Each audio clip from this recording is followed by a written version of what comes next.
Welcome back, everyone. OpenLine, talking about these proposed gas compressor stations, one in southeast Nashville, one in the Jolton area, and they have generated a lot of discussion, and part of that discussion has moved into the Metro Council. I want to show now a story that aired on our air last night that kind of talks about what is being proposed in the Metro Council. Then we'll come back, talk about it, and we'll take calls. Let's look at the story from last night. Nobody was contacted. Nothing was said to us. We've heard the complaints before. We weren't given the opportunity to ask questions. When residents learned about plans to build a gas compressor station near Barnes Road and get a feeling of what's going to go on as far as, you know, the plant. They had one answer: no thank you. This is a kind of fight that kind of drags out. But despite the community meetings and opposition, launch a campaign to try and delay them. Gas compression stations are regulated by the Federal Energy Regulatory Commission, or FERC, meaning local governments and the people really don't have a say. But with the increase of fracking and with the increase of all these companies trying to pump more gas through pipelines, they could want to build one next to the convention center, and we wouldn't be able to stop them. Enter Councilman Fabian Bedney, who was also contacted by residents in Jolton, Tennessee, where another compression station is planned to be built. They asked me to help with this legislation, and I was very happy to jump in. The bill aims to prohibit gas, vapor, and odor emissions which exceed air and water quality standards beyond the property lines, while also giving residents a say in the matter. There's about 1,000 families that live within a mile around this site. There's also a school. Neighborhoods like this one boast a greenway walking trail and a creek that's home to an endangered species of crawfish. Residents believe a compressor station could put all of it in danger. And despite being federally regulated, Bedney hopes there's a chance for change. But I believe there is a very narrow opportunity for us to have some level of control, and that's what I'm trying to do. So that story hammers home the fact it's federally regulated, and he said, the council member there interviewed, it's a narrow chance for us. So I want to ask that again. How hopeful are you that you can stop this at the council level, at the Metro Council level? I think there's steps in a process. The very first ordinance, we knew going in that it was probably not going to be something that would stop it, but it sent a message. And the process at FERC has a big a review process that they have stuff from the company, they have input from the community, and so the ordinance sent a message that Davidson County did not want this.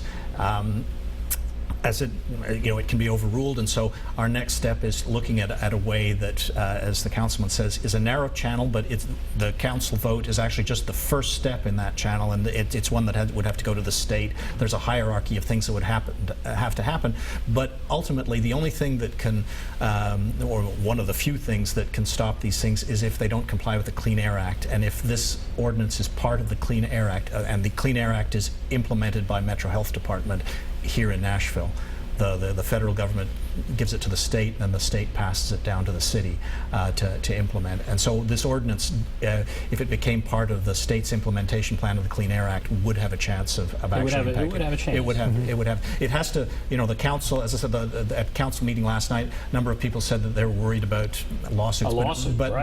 But it really, nothing's going to happen until it goes to the state. The state would have to weigh in. TDEC would have to say, will this become part of the state implementation plan of the Clean Air Act? If that happens, then the state is then on our side. And other places where these things have been stopped, that's one of the big significance. Other, not necessarily compressor station, but pipeline things have been stopped in Georgia, in the Northeast Direct in Massachusetts was just stopped recently, and it's usually when the state gets on board as well. So we're trying to work all angles in the legislative process, but we're starting at council because that's the place we need to start. Because what you're talking about, again, in both cases, is there are multiple locations of these things, so it's not just here. So if one location were able to stop it, it would affect the pipeline all the way through. In other words, so where would they go if they did stop it in, let's say, well, I'll ask you, if they stop it in the Jolton, or not in the Jolton area, southeast Davidson County area, is there another location? Where else could they go? Well, I mean, if you think about it, Tennessee as a whole is a largely rural state. We have only a handful of major metro areas, and the southeast Nashville area is one of the more heavily populated suburban areas in Metro Davidson County. So you go 10 miles south of us, it's empty land. You go 20 miles south of us, it's empty land. I mean, between us and Chattanooga, or us and the Alabama border, there's not much. There are a lot of places and where this could go. I don't know the answer. Why did they pick? Why didn't they go 20 miles? Do either of you know? Somebody's okay. Okay. I mean, this is a little bit of the science of it. The gas pipeline, what they're doing is, right now, the pipelines that go through the Cane Ridge area and the ones that are further north that go through the Jolton area, there's about 80 miles between the compressor stations. There is a compressor station. They want to put a new one in between. They're basically trying to take the same pipelines and put more gas through those pipelines. And so that's why they're adding compressor stations. And so when you go to the midpoint in the Cane Ridge area, that's sort of the midpoint between Hartsville and Hampshire, which are the two other compressor stations along that line. And you go in the middle and you get Cane Ridge. However, as we found in the Jolton case, Jolton is halfway between two, but we looked at, and then we asked through the FERC process for alternate sites. First they gave us a bunch of alternate sites just in Jolton, and then we said no, alternate sites outside of Davidson County, and they identified 13 sites, half of which were outside of Davidson County. So they can, if it gets denied here, it does not stop the whole project. And it's the same thing with the Cane Ridge. I don't think we've asked the question for Cane Ridge yet, but I'm sure the community there, they're at a much earlier stage. The gas company has just filed the paperwork through FERC, so that one's coming up, and that's one of the big questions the community is going to ask. Give us alternate sites and say why those alternate sites were not chosen. And I think they've got a very good case that if there's an alternate site in a much more rural area, but we had that case too, and FERC didn't go for it, but it does not stop the whole process. In other words, there are alternate sites. All right, we're going to start taking calls now. Again, we did ask the industry to come on. They declined, but they did send some information, and that's what I'm trying to intersperse here as we go along. Let's go to Jay. Hello, Jay. Good evening, gentlemen. Go right ahead. I grew up on a farm in Giles County, and it's our family farm, but I don't live in it. We go down there on weekends. But anyway, they do have one of those big Texas Eastern stations down there. And I do know that, there's several dairy farms around and family farms, etc. And back in the 80s, we had they had a sort of a leak. You could smell it, and it was just like rotten eggs, and it was horrible. And also, back during the terrorist attacks, they had the National Guard there to look over it, but now there's no security whatsoever around this thing, and it is so loud when that thing kicks on. I mean, it sounds like a bunch of jets taking off. Yeah. And also, they do a lot of testing on the cattle around there. I do know that, and the guy that used to own a farm near it, I know that I don't know if it was Texas Eastern that did the testing or whatever, but they did do a lot of testing on the farm animals, and I'll hang up and listen. Thanks. All right, what do you think about what he's saying there?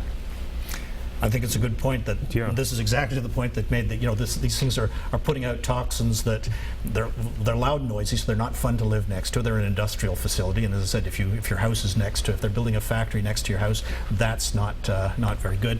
But also the idea that they do testing on the animals is probably due to the fact that these things do give out, they run continuously, so that means they're giving out some of the things, the hazardous air pollutants, things like formaldehyde, benzene, and they have to specify in there, when they apply for an air permit for the Jolton one, we know a lot of the numbers for how much they give out of each of these things, and it is within the EPA guidelines, but things like benzene and toluene and formaldehyde settle in the ground and don't go anywhere. They don't degrade, and so that's why cattle and I'm sure they test for those sort of carcinogenic elements. What about the noise? So you've talked about the safety concerns, and Jay touched on at least testing that's going on around, but then he talked about the noise. How concerned are you about that? It's a pretty big issue, because these are basically, for lack of a better word, jet engines in a shed. Spinning 24 hours a day, 7 days a week, putting out the sound that you would expect from a jet engine in a shed. And the government has noise regulations. They mandate that 300 feet from the site, there can't be more than 55 decibels of detectable noise. But the sound measurements that the government uses only measure a certain frequency range, and that frequency range is regulated. There are other decibel measurements that take into account other more harmful frequencies, like very low-end frequencies that are much longer in wavelength, therefore they travel further, and those are usually the ones that have greater health impacts because there are health consequences to being exposed to noise 24/7 in that frequency range. So that's a huge concern because that also touches on the health issue. It's not just like, oh wow, this is really annoying. This could interrupt the function of your lymphatic system, your vascular system. Everything having to do with your function as a human being can be disrupted by noise. So take the air pollution out of it, the noise impact is huge. And then, what do you think in the Jolton area as far as the noise? I mean, I know a lot of the people who live on the road right beside it there, and they're all very concerned about this. This is a big issue because it is a fairly quiet area out there. Kinder Morgan has done a bunch of testing, pre-testing of the sound levels, and they say they'll meet the federal requirement, but the federal requirement is really that 55 dBA is not a very strict it's requirement. Arbitrary. And so it is, and there are people who say, oh yes, it's harmful, but I think there's now actually some published science on this that shows that the exposure to long-term noise at that level leads to vascular effects. In other words, there are measurable things, not just anecdotal evidence. Let's before you break, let's go to James. James, hello. How you doing? Fine. Go right ahead. I appreciate the individuals addressing this issue. I just have a couple of questions.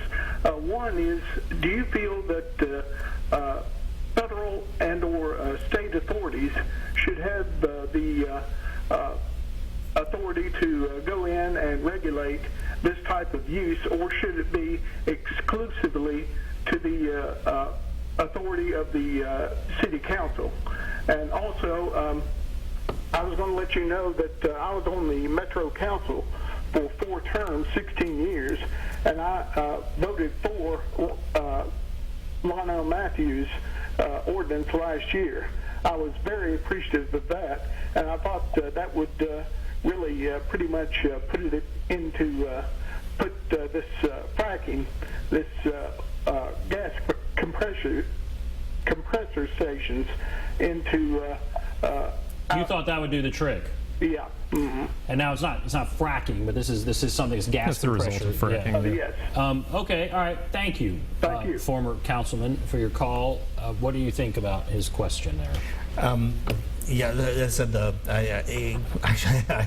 I missed the end of the question. The question essentially is, should it be? Okay. Yeah, should it be actually? Local governments? Here's a.